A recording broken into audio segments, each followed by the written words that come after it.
but otherwise very close.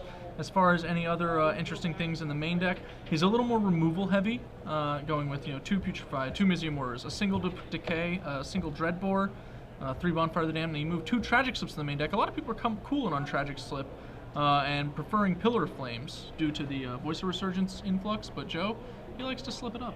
Yeah, so Joe's addressing the aggro matchups of the deck pretty hard, especially with cards like main deck Nighthawk.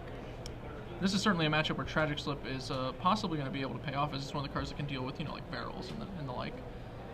Joe starts with a tap land, while Ryan gives up his archetype pretty much with Godless Shrine, Doomed Traveler on turn 1. Right, so immediately Joe knows that his opponent is on one of the Aristocrat variations.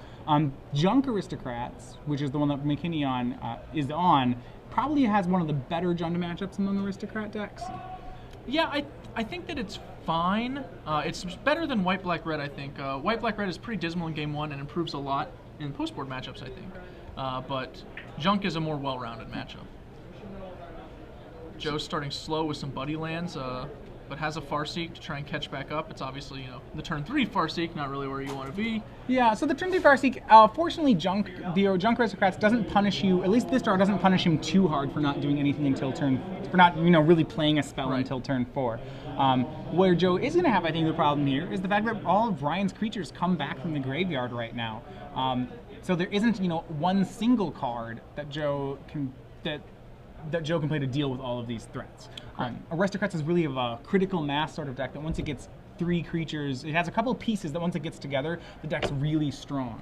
And you'll have to remove a lot of things, a lot of things all at the same time, and these creatures are all very hard to deal with. In my experience, the matchup really just revolves around Olivia. If Joe can stick in Olivia and untap with it probably one more time, that's going to beat the game a lot of the time. Ryan swings in for 3, puts Joe down to 16, and he has a Gavany Township in his hand, which is a fantastic card just in general in the matchup, but he has only a Blood Artist on turn 3. So yeah, it's just another one of those pieces to the puzzle being put together.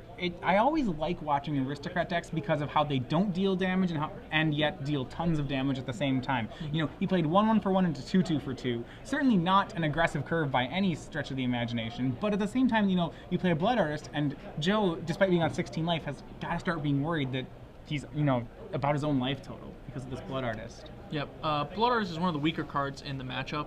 Most Junk Aristocrats players are going to wind up siding it out against Jund especially, because all it really does is make a play like this, Bonfire, punish you slightly. Right, and I think that's you really touched on the problem there.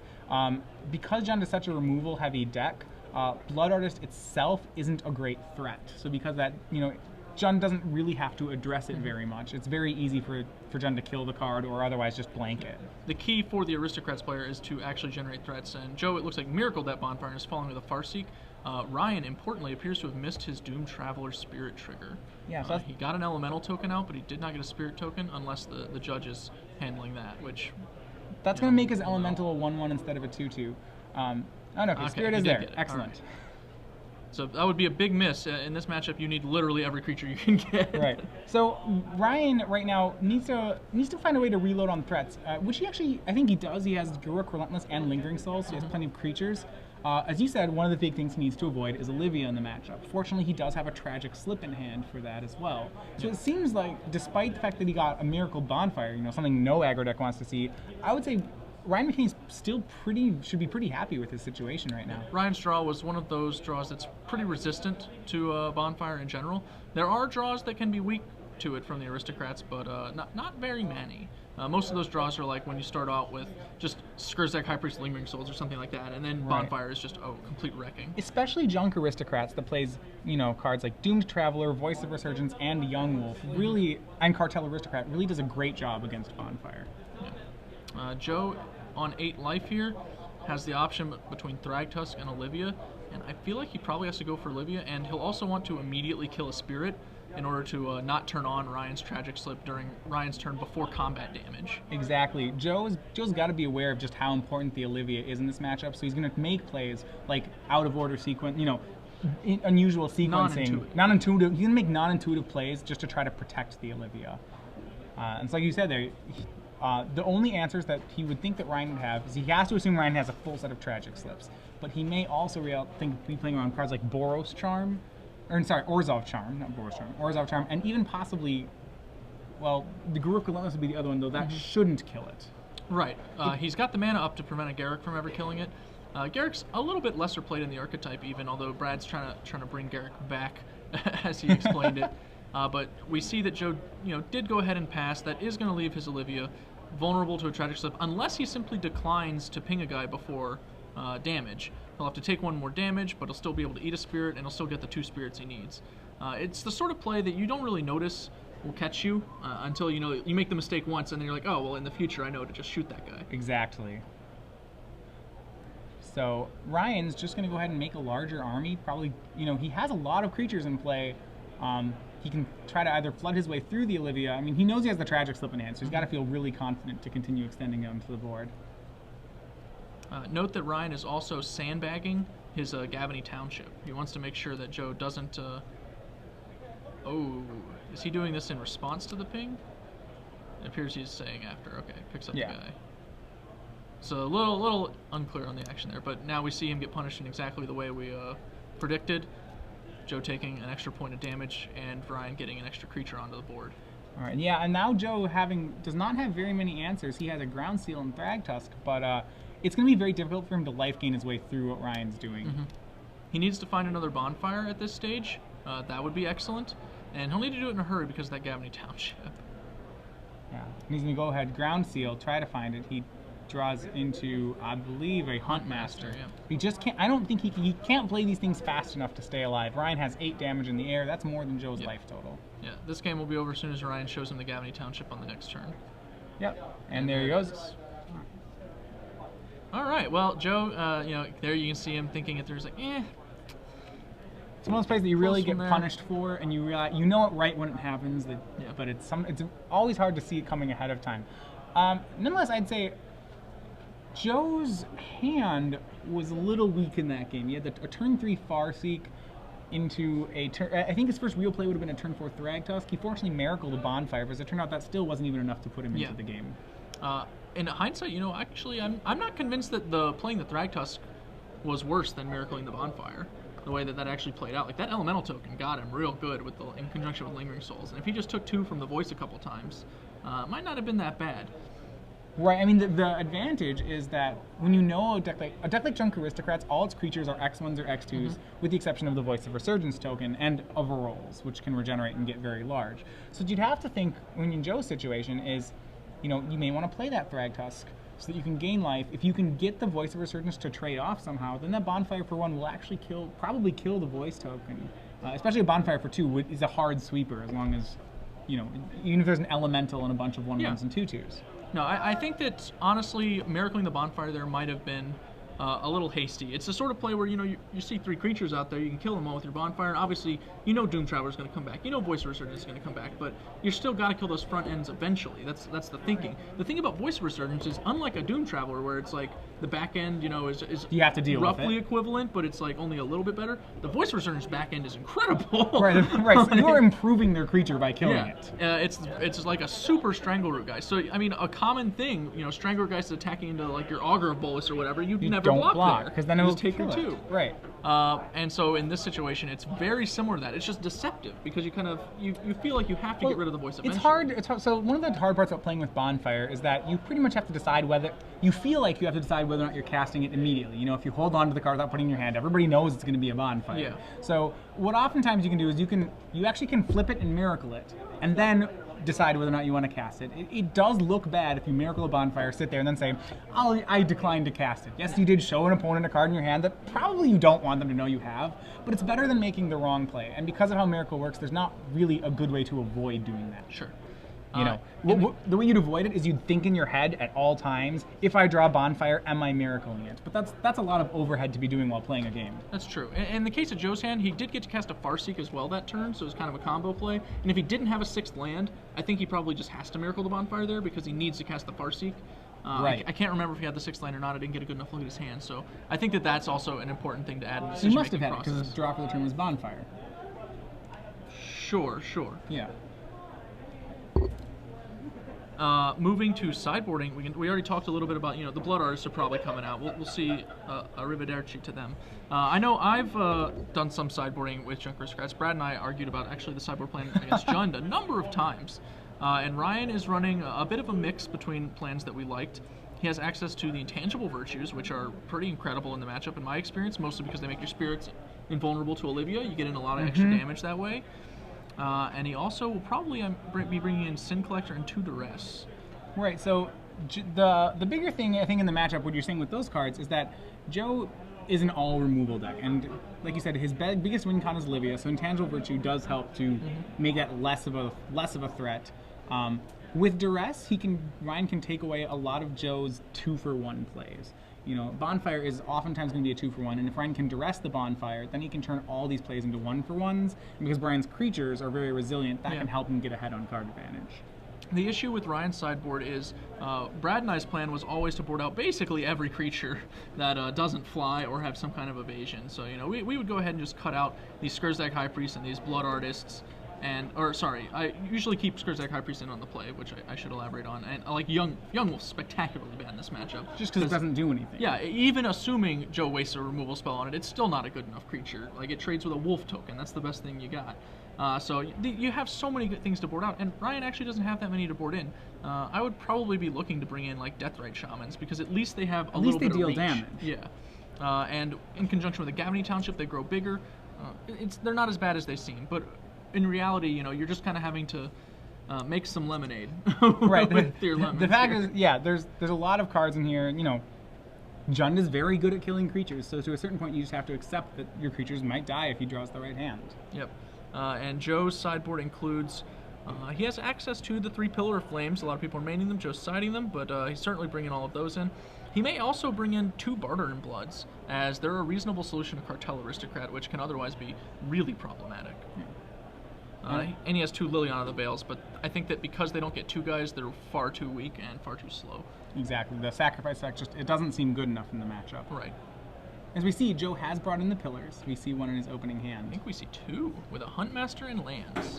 That's a pretty good start for Joe. He can, just handle the first couple threats and play a Huntmaster.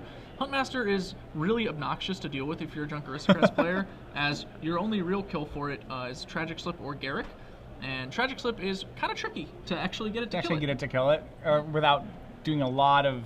Yeah, it's going to gain a lot of card advantage off you, it seems. Joe drew a Vampire Nighthawk for this turn, and he should probably just play it. You don't really need to pillar that Skurzag High Priest. There's no conceivable line Ryan can really have here other than... It could be, he could have, Young Wolf Cartel Aristocrat. Right, but he would have played the Young Wolf on turn 1, so he would have had to draw it in the meantime. So he'd have had 2 draws to draw that card. Sure.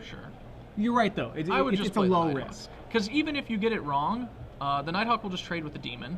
Right, so the punishment isn't that bad. Right. You can still pillar the Skurzag High Priest, and you're not, It's really unlikely that you get punished for the Nighthawk, and if you actually get there, then you get there in a big way. Like, establishing the Nighthawk on turn 3 is pretty huge. Going slow is not really where I think you want to be. Well, what Joe's decided to do then, he's decided to pillar it, probably because he's just trying to maximize his 1-for-1 removal. I don't think he doesn't see the need to get an early Nighthawk right now. I think he just wants to make sure that all his removal does what it's supposed to do. In this situation, one of his removal spells is, unfortunately for him, going to trade with Duress, which is not where he'd want it to go. Not where he wants to be, but on the upside, he knows Ryan is not going to follow with an especially potent play. Ryan, for example, can follow with Cartel Aristocrat, but Joe will have a Huntmaster in play. And that's not exactly where Cartel Aristocrat wants to live, because he'll just have to immediately defend itself when Joe passes turn right back. Yeah, so we see, looks like Abrupt Decay, Cartel Aristocrat, Skurzag High Priest, and Varolz in Ryan's hand. Not bad.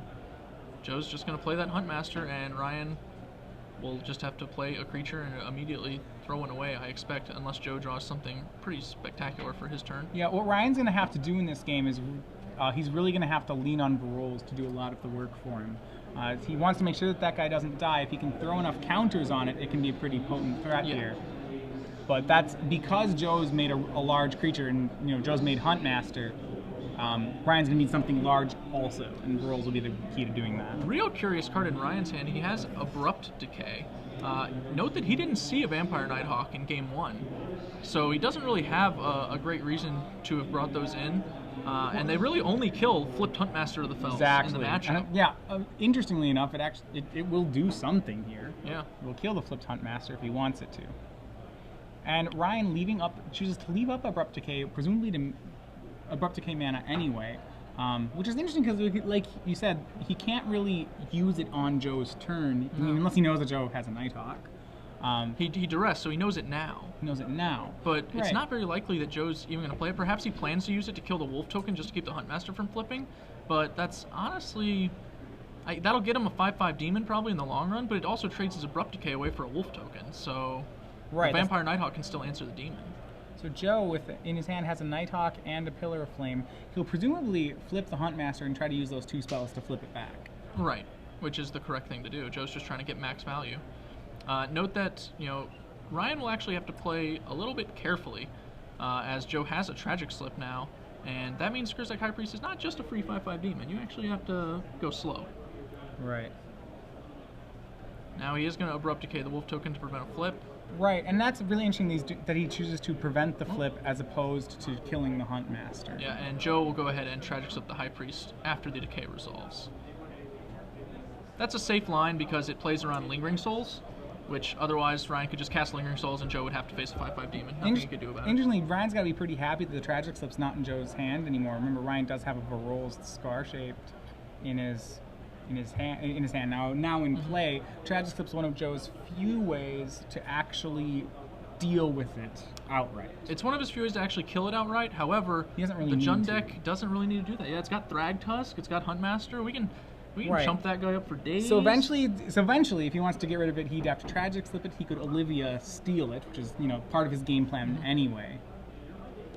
And here, Joe doesn't actually get to decide which of Ryan's creatures he keeps, but he does correctly target the Varolz, as if Ryan decides he wants to keep Varolz, Regenerating will tap it, whereas getting protection from red would not tap Cartel Aristocrat. So in this deck, Varolz is one of our other sack outlets in addition to Cartel Aristocrat.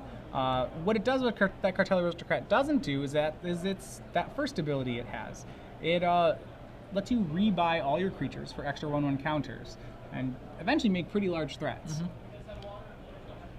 He decides to keep the Varolz. I really don't like that decision, to be honest. It's vulnerable to a number of plays. Most Thragtusk is just, like, in and of itself a real beating against Varolz. He needs to tap his Varolz if we could get the judge on that one, as it has regenerated this turn. It's also vulnerable to Putrefy. Right, so there's a lot of, Putrefy, Tragic Slip, Olivia, all good answers to Varolz. To be fair, Olivia is an answer to Ryan's whole deck, so he doesn't have to worry about that one as much in making the play. Takes 2. Yeah, it seems like Ryan's preparing to make a really large Varolz. I don't think he realizes that it's tapped. Yeah, and Judge is addressing that now. It was regenerated when you sacked Cartel Aristocrat. That may change Ryan may have wished that he didn't play that card untapped now. That land I imagine untapped. it's still correct for his mana. He's gonna, play this Garruk, and now he probably just has to scavenge onto the Wolf token to make it a 4/4 and ward off the Ravager, perhaps. Exactly. Which is obviously not ideal, but that's where he is. Previously, playing Garruk, making a Wolf, and scavenging onto Varolz would have been a much better line. Assuming you want your counters on the Regenerator. Yeah. Remember, in Ryan McKinney's graveyard, he has a Cartel Aristocrat and a Skursdog High Priest. The other guy's the first High Priest was pillared, so it's not actually in the graveyard. Correct. So he only actually has I believe those are the only 2 creatures in his yard right now. So the Varolz kind of has limited ammo at the time for right now. But correctly, the Wolf is made by Garruk. And it appears we are going to scavenge. He could do it onto the Varolz anyway and plan to just chump with the Wolf. Yep. But that would, if he attacks the Garruk, allow the Garruk to flip. He's going to Tragic Slip the Varolz in response to the creation of the Wolf token. Okay, so that stops any scavenging from happening. To be fair, I imagine that means Ryan kind of indicated he was going to go for the Wolf token, because that's what would make this play strictly superior. Otherwise, you would not mind removing the creature from the graveyard, assume if the counters were to go to Varolz. Joe is now going to put Ryan to that test. And yeah, now Ryan has the awkward position where he has to choose whether he wants a Wolf or a Garruk. He's going to choose the Garruk. And Garruk now becomes flipped Garruk with 1 counter. Joe kind of needed to make that attack in order to make sure this Vampire Nighthawk didn't just die to Garruk's fight. As Ryan now draws, he's obviously going to make a Death Touch Wolf, as very few other plays are even remotely feasible here. There's no creature in his deck that he could search out that's strong enough to really warrant destroying this Garruk. And one of the hard parts for his deck right now is there's not really a creature in his deck that helps him in this situation. He's going to need a lot. It's very hard for him to stabilize on this board. Right. The sideboard of the Junk Aristocrats deck has begun to incorporate some one-ofs to make these Garruks better. You see that Ryan McKinney has a War Priest Thune, a Sin Collector. He doesn't have a Singleton Blood Baron. That's also become very common for the Mirror. But none of those creatures are effective against Jund, and none of the creatures in the deck are actually like wholesale answers to the Jund deck. You're mostly just trying to grind them. Joe pulls much farther ahead with a second Vampire Nighthawk and Ravager. Yeah, and a lot of times the Junk Aristocrat, any kind of Aristocrat deck, particularly the Junk one, is nickel and diming your opponent, dealing damage in 2s and 3s, and the fact that these Nighthawks have lifelink actually is going to make it very difficult for Ryan to establish a board that can race. It's not a deck that's great at pulling back from far behind. It's a deck that's built to like stay on an even keel or slightly behind or slightly ahead until it basically just kills you with some combo finish. Right. Blood Artist, Skurzag High Priest, even to a lesser extent Cartel Aristocrat and Garruk. These are all pseudo combo finishes that the deck can pull off. But you have to actually not be getting bludgeoned to death in order to enact any of them successfully. That is an overloaded Mizium Mortars, miracled as it were. For Joe, right. Ryan can keep a Cartel Aristocrat and everything else will die. Right, He can give it protection from 2 colors, but that's not super effective. They'll put it in front of the Ravager. That still deals 6 to Ryan. He has 1 more turn. He does.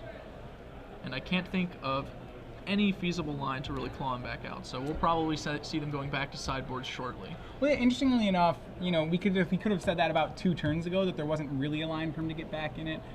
Just as you said before, the deck doesn't really do a great job of catching up. It would have involved probably peeling Lingering Souls and Gavany Township, something along those lines, and then just Joe bricking on a couple draw steps. That's about all he could do. Right. To effectively counter a Vampire Nighthawk and a Ravager of the Fells. So in going to Game 3, I think what we saw there was how Jund can be very powerful against this Aristocrats deck. A lot of its removal, especially cards like Mizium Mortars, Bonfire the Damned, and then we saw Tragic Slips, are just very well positioned to deal with the cogs of the Aristocrats deck. Remember, Aristocrats needs about 2 to 3 creatures alive to really start doing what the deck's supposed to do. And as long as Joe can keep Ryan on 1 or 2 creatures, then I would say that Ryan's deck's probably just not going to operate how he wants it to. The key turn of that game I think I would have played differently from Ryan's seat is the turn where he played Cartel Aristocrat and Abrupt Decay a Wolf token to keep the Huntmaster from flipping. I think that it's probably more feasible to just like pass turn there. And then kill the flipped Huntmaster. Yeah, and then just kill the flipped Huntmaster. You don't get to play a creature that turn. That leaves you, definitely behind on tempo. But you also, you basically just wound up throwing away an abrupt decay on a wolf token, and then you died to a 4/4 trampler.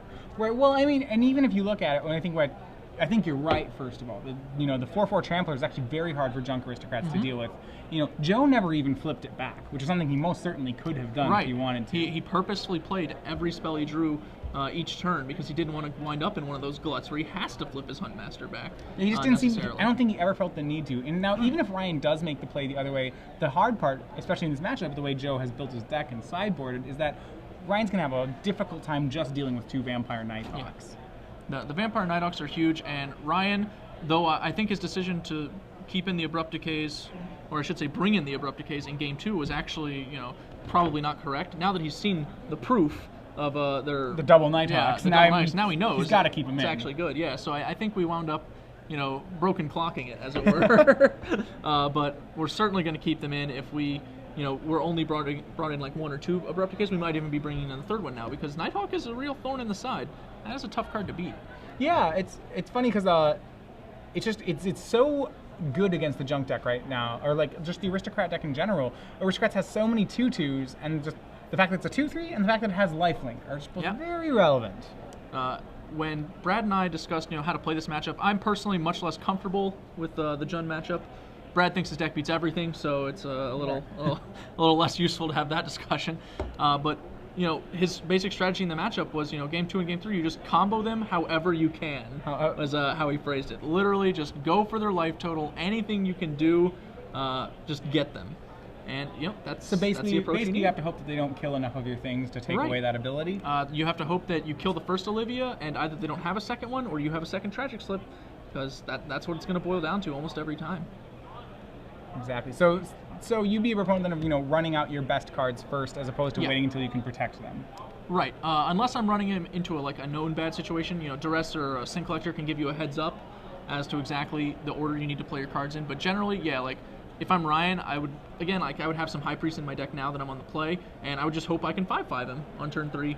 Right. 5/5 actually is outside of the Nighthawks, Joe has a very difficult time dealing with them. And even if he has the Nighthawks, that actually still puts you ahead as far as the game goes. Like, you're creating the tempo, you have all the initiative. You made an extra The creature. burden is on Joe.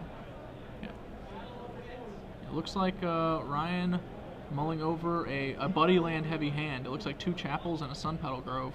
Yeah, which is a slow starter. The creatures in it are pretty decent. It looks like he has a Doom Traveler into Cartel Aristocrat possibility. Maybe it's not so bad that he's going to put it back. Yeah, he's going to hang on to the hand. Yeah, hangs on. I think he has an intangible virtue there. Am I wrong? Or is that a Doom Traveler? I think it's a Doomed Traveler. It draws a Skurzag High Priest. All right, so the combo any way you can plan now working out. He does actually have a Swamp in his hand, so it's interesting he couldn't make the Sun Petal Grove come into play on tap, so he chose to skip the Doomed Traveler to go for the turn 3 5/5. Oh, well, since all you had were Chapels, like, he was skipping the Doom Traveler anyway, so he might as well just play the green source on turn 1. Yeah, just good sequencing. And now, if that is a Doom Traveler, in fact, he is threatening a turn 3 5/5, and Joe will have to reply. Dreadbore. Joe's not having it. We saw in game 2 that Joe plays pretty scared around Skurzag High Priest, and it's paying off for him here as he obviously gets to prevent a turn 3 5/5. Right. So, interestingly enough in this matchup, and I think this happens in a lot of Jund matchups, I don't feel like when you normally see a 2-mana spell out of Jund, you think it's going to be a Farseek. I'm not even convinced that Joe keeps in all his Farseeks all the time. Like, there doesn't seem to be a really big pressure on him here. Yeah, in this matchup, you're just trading. Yeah, you just want to trade, and Farseek doesn't do anything. I'm not convinced that he has to have all 4 of them. I think that's interesting. I honestly had never thought of it that way. The only real downside I see is you really want to go like turn 3 Huntmaster, turn 5 Olivia, if you can. I think those are very threatening lines. But it's possible that you're not making them often enough to make all 4 Farseeks worth it. Ryan, again, we see, that the barrels, but this Vampire Nighthawk is just single-handedly gumming up all of Ryan's creatures. Yeah, so Ryan does have 3 creatures alive, which is usually pretty good for the deck. He doesn't have one of the combos yet, though. There's no Blood Artist, there's no High Priest in play. He's going to need to find more. He's going to need a Voice of Resurgence. Something like that to push advantage. Even a Gavany Township would be enough. See, normally in a situation like this, just facing a creature against Jund, like say that was, a Thragtusk or whatever, it would actually not be remotely unreasonable for Ryan to just sack his Doom Traveler, give his Cartel protection from whatever, slam in for 2, have a flyer ready to attack with it next turn, scavenge that Doom Traveler onto something, start making something happen. But because it's Vampire Nighthawk, all of those are wrong. It always trades. And it gains life. Yeah, it gains. If Ryan decides to start sacking creatures to get through, Joe will just attack him and gain the life back. Right. So Joe can just establish the status quo, relying on the Vampire Nighthawk to hold the fort. When Ryan tries to break it, Joe gets to decide which way he wants to try and break it back. The downside is, if Joe's mana screwed here, which he looks might like be, he is. Yeah. So, then, so Silly Mina suggested he shouldn't play a Farseek. Yeah. He could really use one. The status quo will favor Ryan if Joe cannot afford to develop his mana base. And Joe is actually going to be the one to initiate the attack. An interesting line here, he is not very worried about the damage-dealing potential of Ryan. Looks like he was slow rolling the land, just deciding whether he needed to play it tapped or not, and what his play should be. That implies probably like a removal spell versus a creature this turn, or perhaps 2 removal spells versus 1 and a tapped land. Or is he just going to slam an Olivia? I don't like just slamming an Olivia. That seems like... He has a Huntmaster also available for slamming, which I think is probably... That's a play I like. I like the Huntmaster here, yeah. Yeah. Olivia's fine, but it is baiting out the best kill spell right now, as Ryan knows he has to answer Olivia. If Joe has a second Olivia, it might be reasonable to go ahead and play it. And, to be fair to Joe, we should credit that if this Olivia lives, it's the best. Like, yes, it is better than... That's a huge upside that, you have to actually evaluate, is that, a living Olivia is just pseudo unbeatable this early in the game. So, basically Joe's taking the play with the most upside here, which is, I play this thing, and if it lives, I probably just get to kill my opponent. If it doesn't, then we're still playing Magic. Yeah, his backup plan's not too bad here. It's not unreasonable to just do a kill spell check. And I don't think Ryan has the kill spell. No, I don't think so either. And his demeanor suggests the same. He's thinking, like, what do I have to do here? He's going to scavenge onto Barrels. Barrels is a little bigger now, but he still gets shut down by all the same cards. Thrag Tusk, Huntmaster, they're all bigger and better than him. Right. So he's using that. He's pushing Joe only down to 19, unfortunately for him. Ryan does have the option to start making 5/5s. He has a High Priest. He has another Cartel Aristocrat. He's going to pick neither. Ryan, I think I would have preferred to scavenge onto the Aristocrat, to be honest. It's just the more durable of the creatures. Yeah, Cartel Aristocrat is pretty much just more durable. Yeah, that does seem correct to make that play.